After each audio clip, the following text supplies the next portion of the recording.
दोस्तों नमस्कार। मैं नाथ सोनांचली कथा कहानी और उपन्यास के इस अंक के साथ पुनः हाजिर हूँ। दोस्तों इस समय आप लोग सुन रहे हैं रानी नागफनी की कहानी, एक व्यंग्यात्मक उपन्यास जिसे लिखा है हरिशंकर परसाई ने। दोस्तों अब तक मैं इस उपन्यास के चौथे अध्याय तक का वाचन अपने वाचन के पिछले क्रम में कर चुका हूँ। आज लीजिए सुनिए उपन्यास रानी नागफनी की कहानी के 5वें अध्याय होना बीमार और लगना पेनिसिलिन का वाचन मेरे अर्थात नाथ सोनांचली के स्वर में। अस्तभान अब रात दिन नागफनी के चित्रों को देखता रहता और हाय हाय करता रहता। प्रेम की पीड़ा से आठों पहर तड़पता रहता। उसकी यह हालत देखकर मुफतलाल घबराया और एक नामी डॉक्टर को बुला लाया। डॉक्टर स्टेथिस्कोप की माला पहने अस्तभान के पलंग के पास बैठ गया। नाड़ी, जीभ और हृदय की परीक्षा करने के बाद पूछा, दस्त साफ होता है? जी हाँ। भूख कैसी लगती है? मामूली। नींद आती है? नहीं। डॉक्टर सोच में पड़ गया। अपने आप कहने लगा, सिस्टम सब ठीक है, नाड़ी बराबर है, हार्ट दुरुस्त है, फिर क्या गड़बड़ है? मुफतलाल ने उसकी उलझन देखकर कहा, इन्हें प्रेम की बीमारी है। डॉक्टर ने कहा, ठीक है, पेनिसिलिन मंगा लो।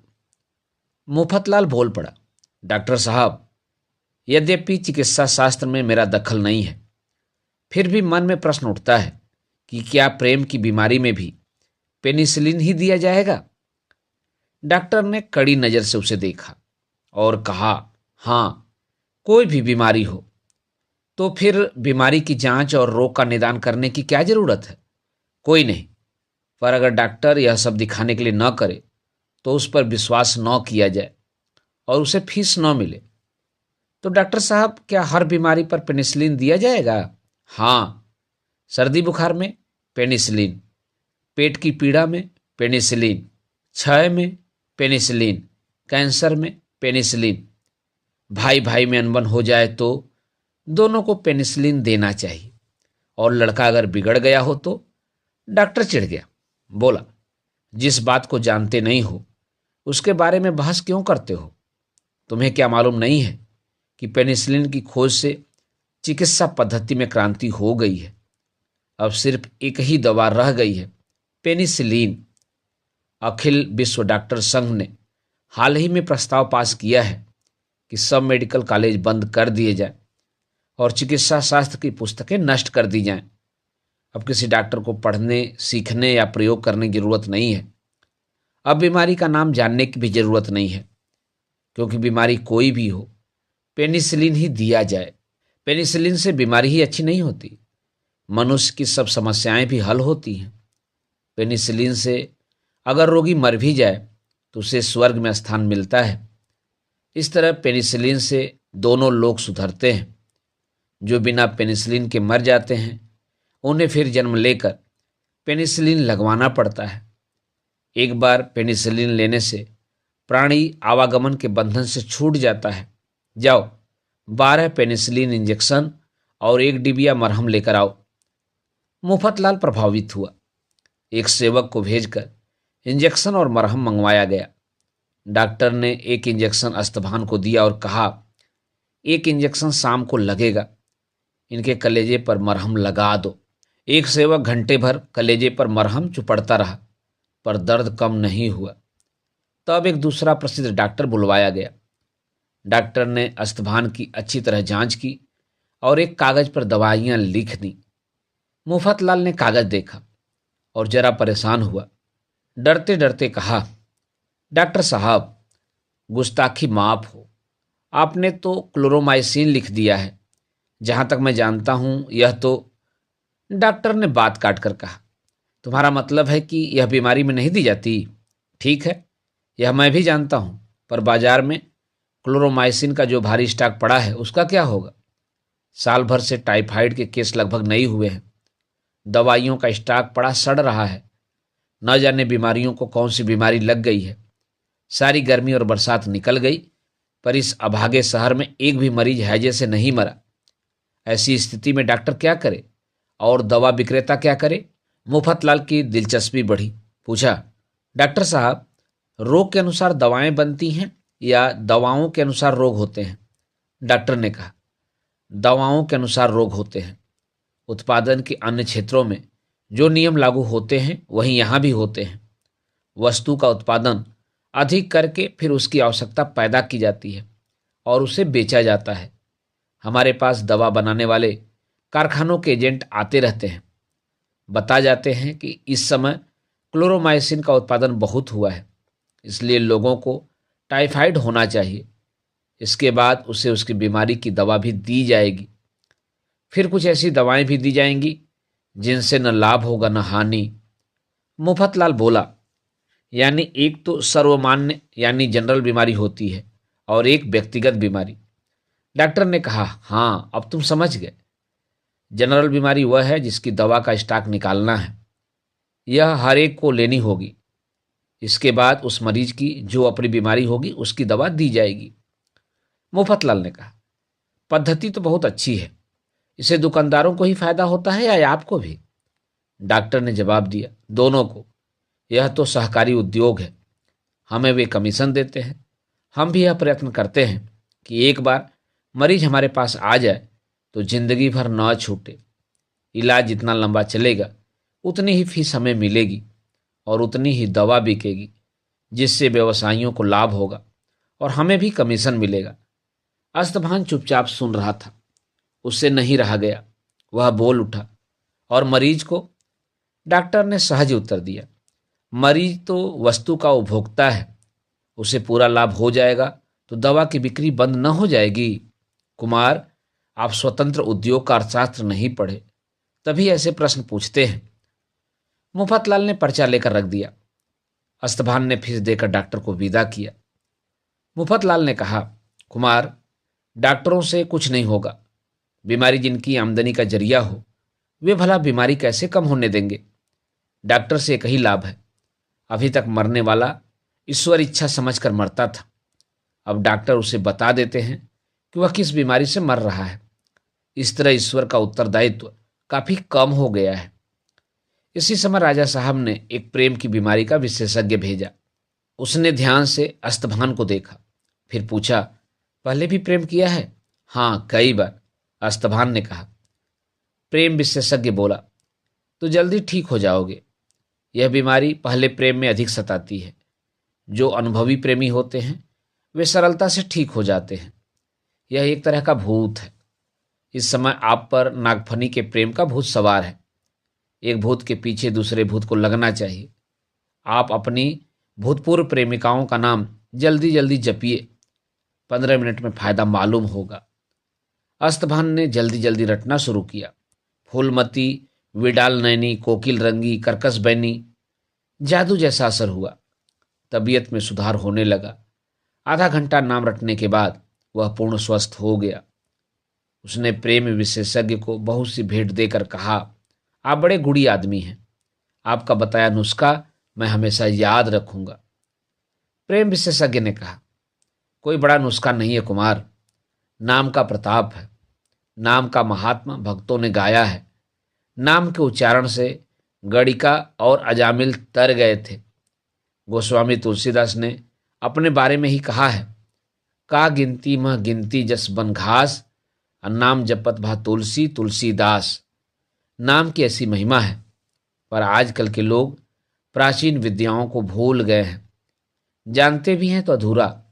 लोग नहीं जानते कि घूस के मामले में फंसने पर कितने बार किस देव का नाम जपना चाहिए, चोरी में पकड़ाने पर कितने बार, काला बाजार के मामले में फंसने पर कितने बार। यदि विधि से उचित संख्या में नाम जपा जाए तो संकट से मुक्ति मिल जाती है। आपने ऐसे लोग देखे होंगे जो जीवन भर घूस लेते हैं और एक बार भी नहीं पकड़ाते। वे नाम का सही प्रयोग करते हैं। कुछ लोग अज्ञानवश गलत नाम जपते हैं। शादी के लिए कुछ लोग हनुमान का जप करते हैं। इससे शादी भी तो न होगी। हनुमान बाल ब्रह्मचारी हैं। वे शादी के विरोधी हैं। भला उन्हें मालूम हो जाएगा तो क्या वे शादी होने देंगे? हर नाम अलग फल देता है। मैंने आपको बताया कि वर्तमान प्रेम की पीड़ा से मुक्ति पाने के लिए भूतपूर्व प्रेमिकाओं का नाम लेना चाहिए।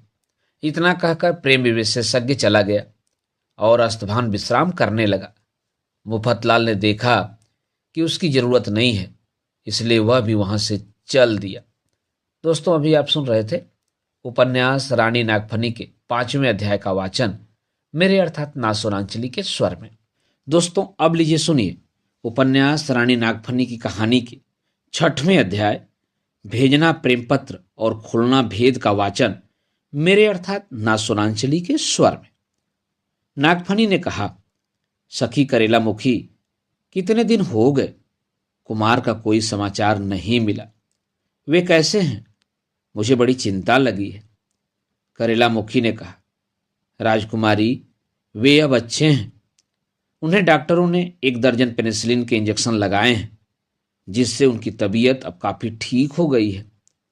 नागफनी ने कहा, सखी, क्या मैं उन्हें फिर देख नहीं पाऊंगी? राजकुमारी, तुम तो जानती हो कि उनसे भेंट होना असंभव है। राजा साहब ने कड़ा पहरा लगा रखा है। वे क्या आ नहीं सकते? वे तो तीर वंश के हैं। उनके पूर्वज कमंद से किलों की दीवारों पर चढ़ जाते थे। राजकुमारी, कमंद से चढ़ने के दिन गए। अब कहीं कहीं किसी हॉस्टल में ऊपर से साड़ी नीचे डाली जाती है और उसके सहारे प्रेमी चढ़ जाता है। पर कुमार तुम्हारे विरह में इतने दुर्बल हो गए हैं कि उनसे यह भी नहीं बनेगा। तो सखी, वे मुझे प्रेम पत्र क्यों नहीं लिखते? प्रेम पत्र भी कैसे भेजें?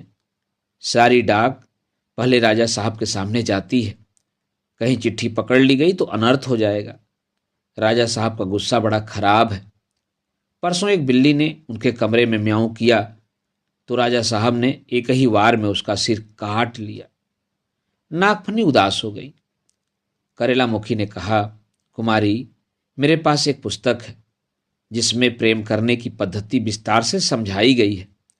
मैं वह पुस्तक लाती हूं, शायद प्रेम पत्र भेजने का कोई रास्ता निकल आए।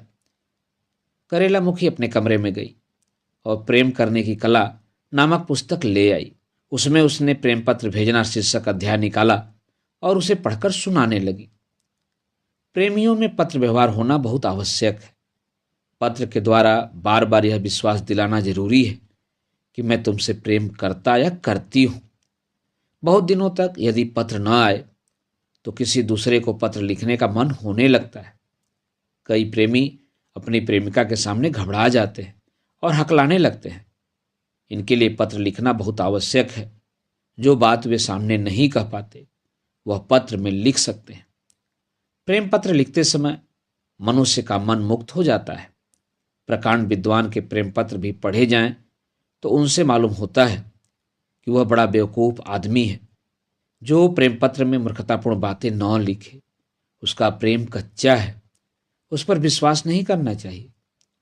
पत्र जितना मूर्खतापूर्ण हो उतना ही गहरा प्रेम समझना चाहिए। प्रेम पत्र भेजना एक बड़ी समस्या रही है। प्राचीन काल में कबूतरों के द्वारा प्रेम पत्र भेजे जाते थे, पर प्रेमिकाओं के पिता पत्रवाहक कबूतर को बहकाकर या उस पर अपना शिक्षित बाज छोड़कर पत्र प्राप्त कर लेते थे। किसी मित्र के द्वारा पत्र भेजने की भी प्रथा है, पर इसमें बड़ा धोखा है। अक्सर ऐसा हुआ है कि प्रेमी या प्रेमिका चिट्ठी लाने वाले से ही प्रेम करने लगे हैं। उर्दू के कवियों ने मित्र के द्वारा पत्र भेजने की गलती की थी, जिसका परिणाम उन्हें भुगतना पड़ा था। प्रेम पत्र भेजने की सबसे नवीन और सरल तरीका है उसे पुस्तक में छिपाकर भेजना।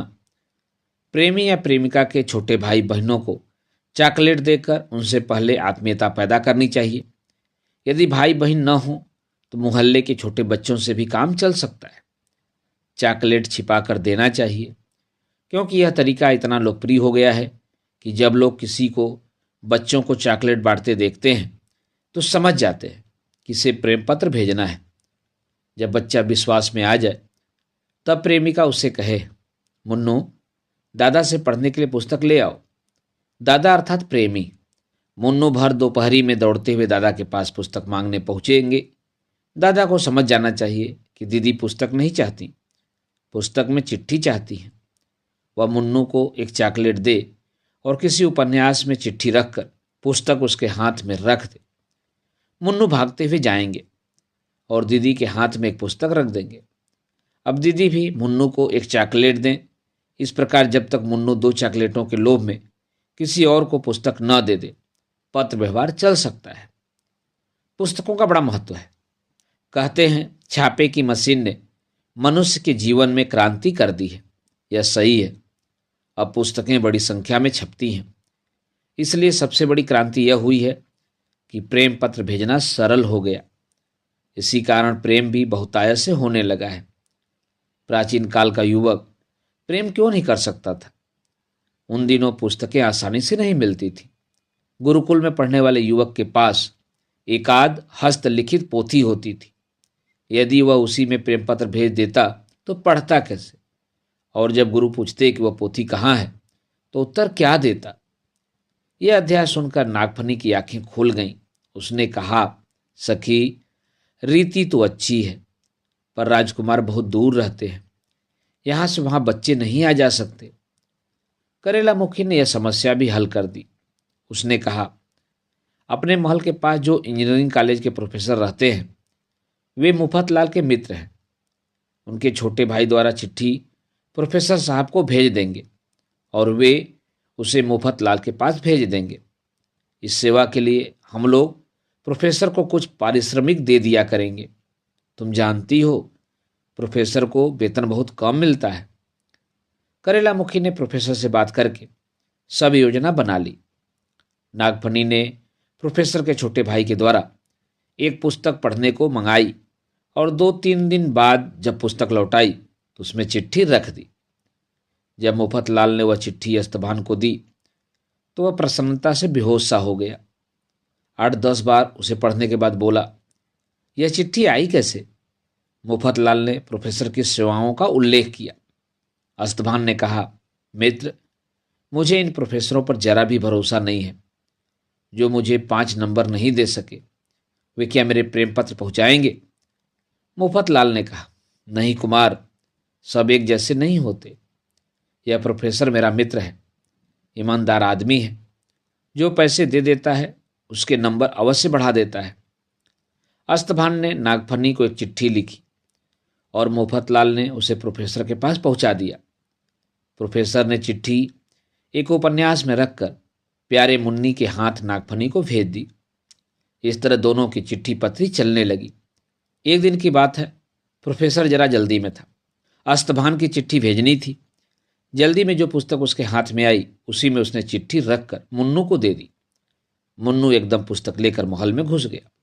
नागफनी के कमरे के पास ही राजा राखड़ सिंह खड़े थे। उन्होंने मुन्नू से पूछा, कहाँ जा रहा है? दीदी के पास। क्यों? पुस्तक देने। किसने भेजी? हमारे बड़े भैया ने। दीदी ने पढ़ने के लिए मंगाई थी। देखो, कहकर राजा साहब ने पुस्तक हाथ में ले ली। पुस्तक का नाम देखा, मैकेनिकल इंजीनियरिंग। बड़े चकराए। यह तो सुना है कि जवान लड़कियां उपन्यास पढ़ती हैं, पर जवानी में इंजीनियरिंग की पुस्तक पढ़ने वाली यही एक निकली। राजा को शक हुआ। पुस्तक खोलकर देखी, चिट्ठी हाथ में आ गई। खोली तो आंख चढ़ गई। मुन्नू ने राजा का मुंह देखा तो हवा हो गया। राजा ने नागफनी को पुकारा। नागफनी आकर खड़ी हो गई। क्या है पिताजी? बेटा, तू बहुत अध्ययन करने लगी है। हाँ पिताजी, अब तो मैं रात दिन पढ़ती ही रहती हूँ। बहुत अच्छी बात है। तू आजकल इंजीनियरिंग का अध्ययन कर रही है। इंजीनियरिंग? पिताजी, आपको क्या हो गया है? मैं इंजीनियरिंग क्यों पढ़ूंगी? राजा साहब ने पुस्तक आगे करके कहा, प्रोफेसर का भाई यह पुस्तक तेरे पढ़ने के लिए लाया था। नागफनी गड़ गई। राजा साहब ने कहा, और उसमें रखी चिट्ठी मुझे मिल गई है। मैंने तुझे आगे प्रेम करने से मना किया था ना? फिर क्यों किया? नागफनी ने धीरे से कहा, किया नहीं है। किया नहीं है? फिर यह चिट्ठी? किया नहीं है, हो गया है। राजा क्रोध से थरथर कांपने लगे। कहा, हो गया है? मैं देखता हूं कैसे होता है। अब अगर उस बदमाश अस्तभान को चिट्ठी लिखी तो मैं तुम दोनों का सिर काट लूंगा। मैं तेरी शादी जल्दी ही करने वाला हूं। नागफनी ने नीचे देखते हुए कहा, तो उन्हीं से कर दीजिए। राजा ने आंखें तरेर कर देखा, फिर कहा, उससे नहीं हो सकती, वह बदमाश है, वह दूसरों की लड़कियों को प्रेम पत्र लिखता है, लुच्चा कहीं का। नागफनी की आंखों से आंसू टपकने लगे। राजा ने कड़क कर कहा, खड़ी खड़ी रोती क्यों है, जा कमरे में, मेरी बात भूलना मत। नागफनी ने साड़ी का पल्ला मुंह में ठूसा और कमरे में भाग गई। उस दिन से पहरा और कड़ा हो गया। कई दिनों तक नागफनी की चिट्ठी नहीं पहुंची तो अस्तबान घबराया। उसने मुफतलाल से कहा। मुफतलाल प्रोफेसर से मिला, लौट कर आया तो कहने लगा, कुमार, बड़ा अनर्थ हो गया। प्रोफेसर ने असावधानी में आपकी चिट्ठी मैकेनिकल इंजीनियरिंग की पुस्तक में रखकर भेज दी। राजा साहब को शक हो गया और उन्होंने चिट्ठी पकड़ ली। अस्तबान कुर्सी में लुढ़क गया। बोला, मैंने तुमसे पहले ही कहा था कि इन प्रोफेसरों का मुझे जरा सा भरोसा नहीं है। ये मेरे पीछे पड़े हैं। विद्या के क्षेत्र में मुझे मारा और अब प्रेम के क्षेत्र में मार रहे हैं। कैसा नालायक है, जिसे प्रेम पत्र भेजने का शऊर नहीं, वह पढ़ाता क्या होगा। मुफतलाल अपराधी की तरह खड़ा रहा। दोनों बड़ी देर तक मौन रहे। अस्तबान कराते हुए बोला, अब क्या होगा, अब तो मुझे उसका समाचार भी नहीं मिल सकता। वह बड़ी सांसत में होगी, यह सोच सोचकर मेरा कलेजा लौकता है। मुफतलाल कुछ नहीं बोला। कराते कराते अस्तबान को नींद आ गई। मुफतलाल दबे पांव बाहर हो गया। दोस्तों, अभी आप सुन रहे थे उपन्यास रानी नागफनी की कहानी के 6वें अध्याय का वाचन मेरे अर्थात नासुनांचली के स्वर में। दोस्तों, उपन्यास रानी नागफनी की कहानी के आगे के भागों का वाचन आप मेरे वाचन के अगले क्रम में सुन सकते हैं। तो जुड़े रहिए कथा, कहानी और उपन्यास के साथ। धन्यवाद। नमस्कार।